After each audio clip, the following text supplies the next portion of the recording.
on the south of the island, and I'm just coming back from a visit to Bryn Celli Ddu, which is probably the most well-known and best preserved passage tomb burial chamber on the island. And next to it, at the moment, there's an archaeological dig in progress, and we went over and had a look what they were doing, and the lead archaeologist was explaining to us all about what they're doing, all about the area, the archaeology in this area, and this is what he had to say. What we see in archaeology is 3 stones together is a wall. Yeah. So here we've got what these all these stones tightly packed to the curving round like this. We've also got some coming round here. There's all manner of stuff going on. So what we do is we go in with our trusty tool of choice and we clean around them stones and we try to eke the data out of it, you know what I mean? Yeah. So but what we've got, we can't see the ring. I think the ring is, you can see how high we are in the soil. You know? Yes, it's quite high, isn't it? So the plough has been dinking it about, picking stones up. So what we've got to do, and also one of the issues is it's a bit scorching today and it dries the soil out very rapidly. You know what I mean? So what we look for is colour changes, because if there's a pit in the ground, it might be a circle, a different colour or something like that.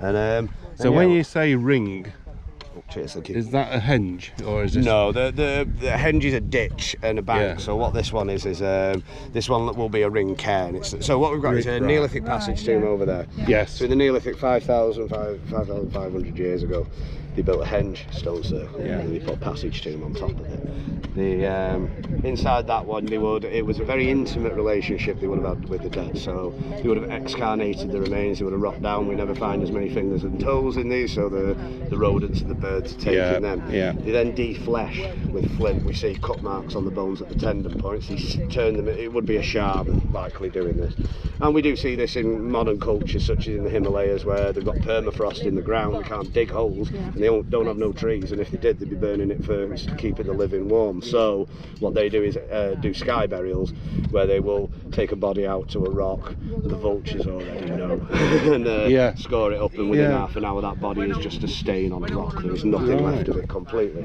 So these aspects of different cultures we can see. It's called ethnographic analysis. So we look at modern cultures to try and see, because all we know about the prehistory is, well, we know a little bit from the Romans about the Iron Age, Bronze Age, and the rest is archaeological. Especially the British Isles. Obviously Bronze Age, you get stuff in the Egypt and things like that. But on these islands we don't have any written records until the Romans' arrival. So everything that we try to understand about these are archaeological. So we've got the passage tomb aligned to the midsummer solstice, which is, so solstice means sun stands still, and the sun will rise above them trees over there in the same place over 4 days. And it was around, and the tomb is aligned to that, as many of them are. Stonehenge being aligned to both summer solstice and winter solstice as well. It's also a mad one, they call it the birthplace of Halloween, called Llactar in Ireland, the spear of the sun, and that one's aligned to Halloween. So that was an interesting one as well. So we do get different alignments.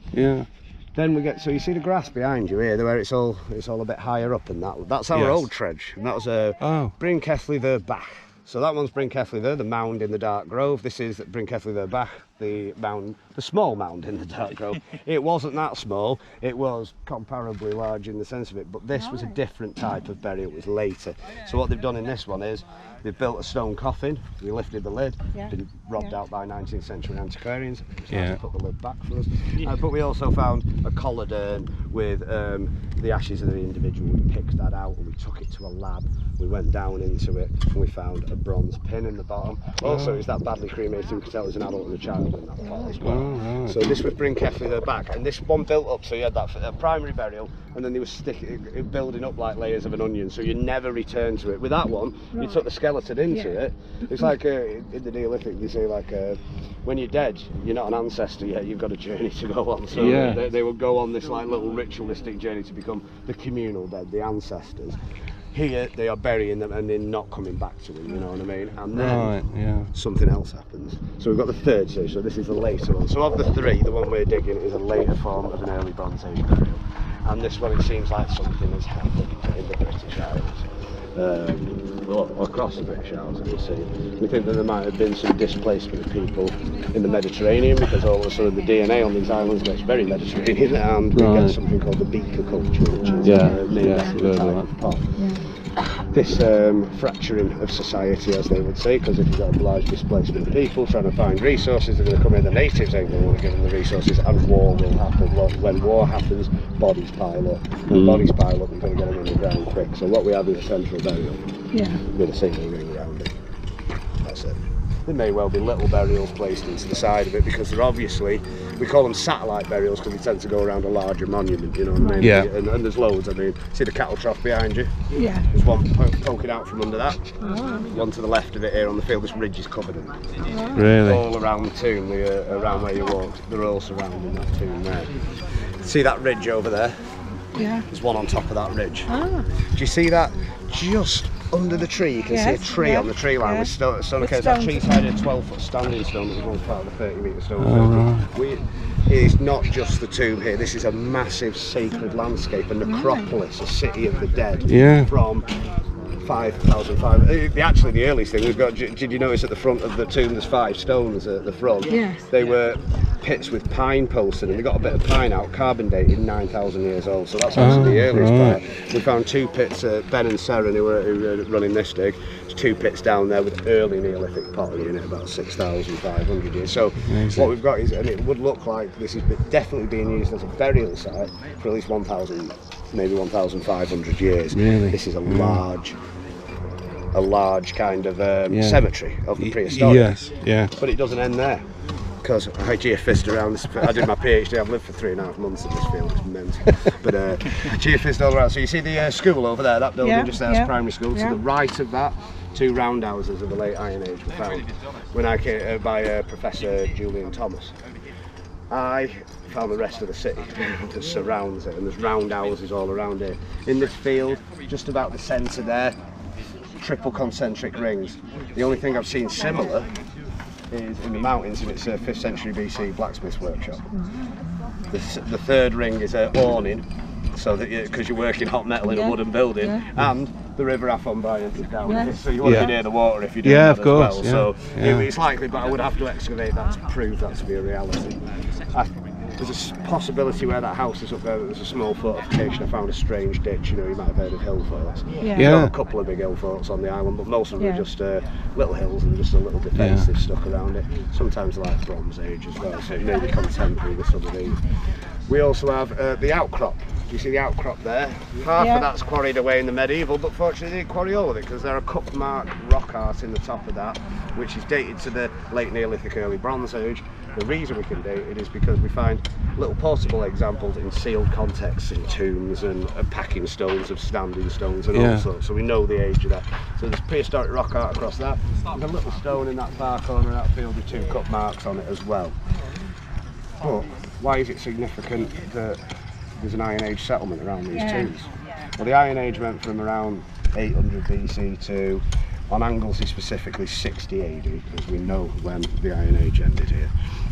So, and the weird thing is that it seems like if you go somewhere like Ireland, the Iron Age people are avoiding the Neolithic tombs, you know what I mean? They're not looking around them. Where here, they're on top of them. They're in these sacred landscapes, and we know that this tomb and that tomb that we dug that's no longer very much above surface was visible in 1700 AD. So, you know, the Iron Age people, these were fully standing in the Iron Age. They were known about and they were living around it. Makes me think of maybe there's a religious purpose for this village. Makes me think of a name synonymous with Anglesey, which is Druid. Druid, yeah. And the Druid, this was the last stronghold of the Druids, with the late Iron Age being over there with them houses. It's a possibility that this was a Druidic settlement, one that was targeted by Suetonius Paulinus and his legion in 60 AD. They refortified Saguntium at Carnarvon, the fort had gone out of use there. They refortified it. They walked down to the Menai Strait, and all the Druids were lined across Anglesey, screaming, swearing at them. Yeah, that's I've read that. Tacitus wrote the account. So, did they understand what they were saying though? They forded the river and they slew the Druids and burnt the sacred oak groves. They didn't slew all of them, because the bardic tradition does survive in Wales and Ireland. It got Christianised later on as well in Ireland. But it would appear that this is possible, and it was Professor Julian Thomas who marks my work that I've done around here. He said it's possibly the best example we have archaeologically of the place that Suetonius Paulinus targeted a settlement. Right. I also found a really cool thing, which was a poem by a guy called Nikos of Colophon, but the poem is gone. It's lost to time, but we do have a review of the poem, so that was interesting. In the review goes, isn't it interesting in this poem it says that the Druids used to sleep in the tombs of the ancestors to have prophetic dreams and to speak to the dead, and I'm wondering if maybe that's the reason they were kicking around here, because they had two tombs there. If you've got to have a natter with your great granddad, you know what I mean, you've got it right on your doorstep. Yeah, definitely. Possibility. Yeah. That's yeah. Also an interesting part as well is I think that there's more to the Druid story because of the timing of it. I think the Druids knew the Romans were coming, because at the same time, Clyncarrig near RAF Valley, which is plains over, there was a hoard of gold. Yes, This is just before 60 AD. They don't often tell you about the bones that were in there as well, so I think they were sacrificing. Lindo Moss, just outside of Manchester, you might have heard of Lindo Man. He was an unfortunate man who received the triple death. He was garroted, smashed off back of the head and had his throat slit. He was then placed in a bog. Within his belly we know his last meal. This is how well preserved the oxygen-free anaerobic environment of the bog was. We knew he had porridge and mistletoe berries. The mistletoe berries being very interesting because Caesar himself said he liked to cut the mistletoe from the oak tree with a golden sickle and hold very important religious or ritual importance to them. Also, it's toxic but hallucinogenic and sensitive in low doses, so maybe it's better if you are going to send someone to the gods, maybe get them a bit off the red first, you know what I mean? I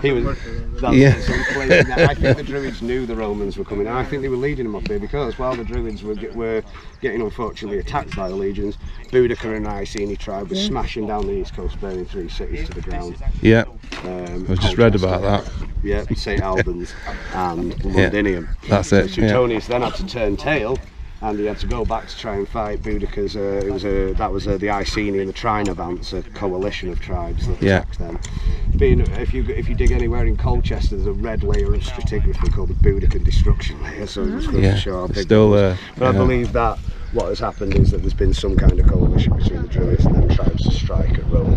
It's an interesting little tale. Whether that be true or not, I don't know, but the timing and the knowledge of these events are quite important. So they're all linked, aren't they? They're all intertwined. It is. It's absolutely fascinating. That's the story of these lands and that lot. It is. Please enjoy your It's day. our history, isn't it? That's it. Well, I'm Dr. Mike Woods. I'm for HENEB, the Welsh Archaeological Yes, I Trust. see that. So please check out the social media. Definitely will. Are you local? No, we're on holiday. You're on your holiday. If you do come back on holiday, check the HENEB site and that lot and see what we've got going on. Yeah. There'll be opportunities. Are you just on Anglesey? No, we're actually Gwynedd. So the whole of Gwynedd. Got them mountains as well, haven't we? Yeah. So you know, there's plenty to be going on. Lots of different varieties all the way from modern back to the seriously ancient and that lot, you know what I mean? And just keep your eye to the ground, and when you're back here and on holiday, then give us a shout. Yeah, thank you. Yeah, you're not on Digging for Britain then? My hand was on it once. Oh, was it? Because we watched that. We watched that. I dug Ribchester, so I filmed a lot of what they do is they send a camera out to all the digs, and if you find something, then they send Alice Roberts out. You do your own filming. Yeah, and then you have to go to the tent. Yeah, we didn't get Alice, but they did use our footage as well. So. Look out for behind the camera at one point. You can see me travelling. But it's a great show, and it's great. And it is. It's fascinating. If you want to see one of my projects, it's on YouTube. There's another show called Digging Up Britain's Past. Helen Skelton, and I found a witch's house in Lancashire where I come from. So if you type Digging Up Britain's Past Witches into YouTube, it's all there available. Fantastic. We'll watch that. I've got a big ginger beard in it. It's lovely to talk to you. Thanks ever so much for telling us all about it. Enjoy the rest of your holiday. Yeah, thank you very much, Mark. Thank you. Thank you. Yeah. Just have a look in the trench. Got the celebration here. I'm here. It's fun doing it. Looking forward to learning how to do the middle side. Doesn't look much, does it? Right. See you later. Okay. So the fair meal primitive barley brought by the No, see, as soon as they dig, it's drying out. Yeah, it's scorching, isn't it? Yeah.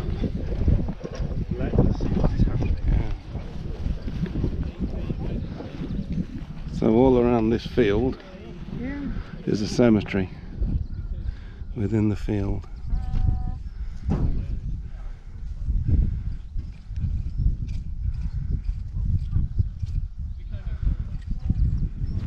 And tomorrow morning is the solstice.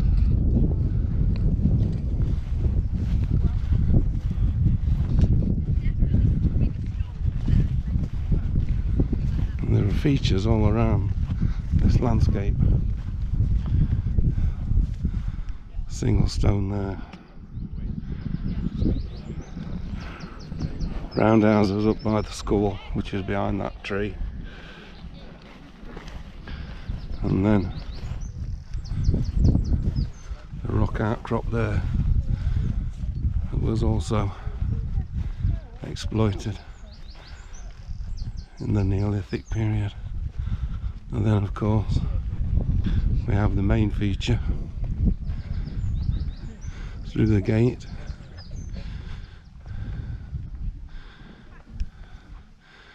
which has been Bryn Celli Ddu, a passage tomb,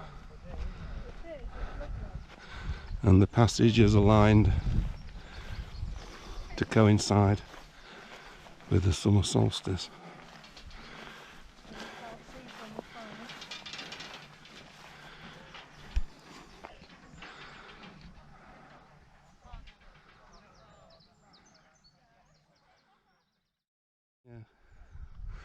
So all across this landscape there were peoples from history down through the ages.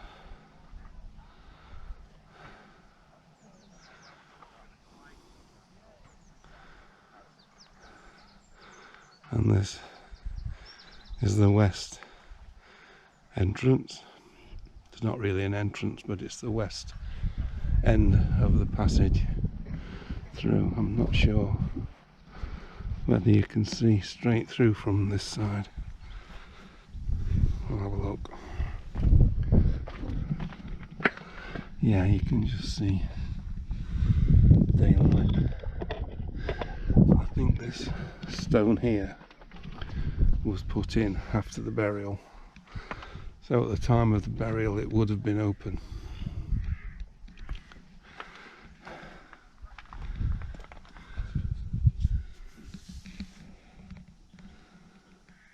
There's a circular pillar there that has carvings on it. But when you go inside it's quite light. It's surprising how much light there is. And this is the stone that replaced the original, which has been removed to the Welsh National Museum in Cardiff. This is a copy that's been placed to indicate its position.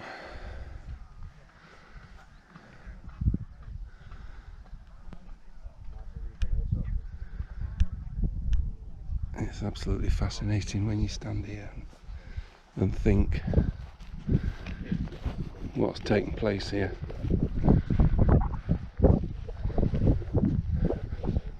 It was so good to talk to Dr. Mike to give us some informed opinion and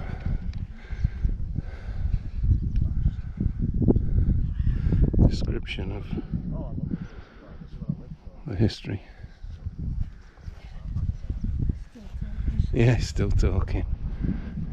You can imagine he's quite an engaging person.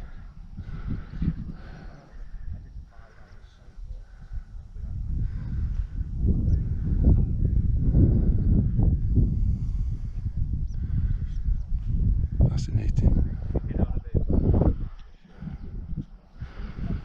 And this is the eastern entrance. Lovely, aren't they? Yeah.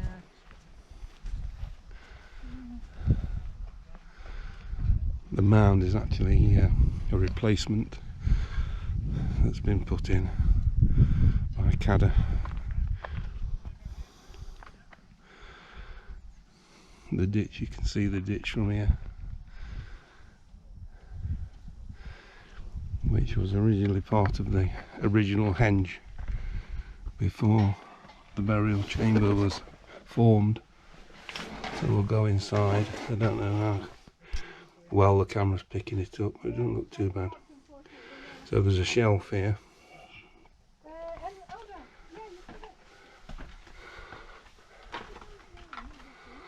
And a circular stone there. And this is the chamber itself. Looking back westwards.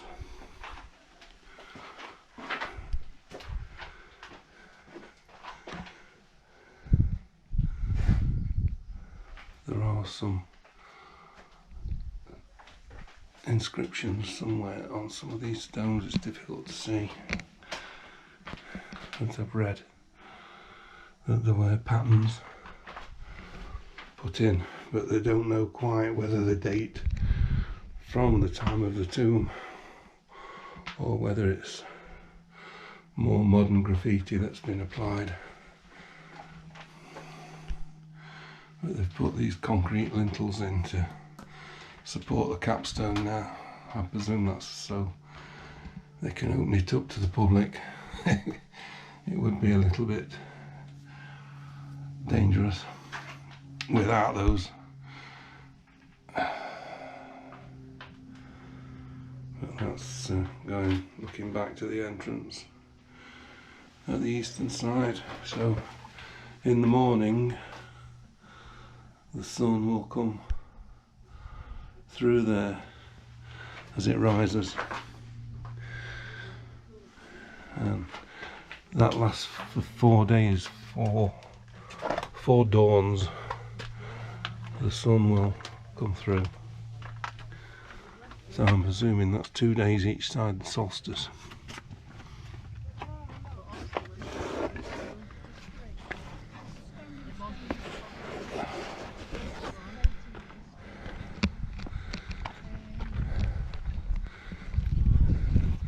And these curbs were originally at the bottom of the mound, so the mound was much bigger than it is now.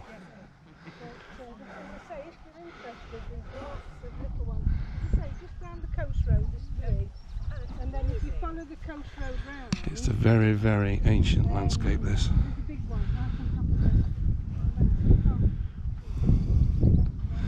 And as Mike was saying, occupied by the Druids, who were then attacked by the Romans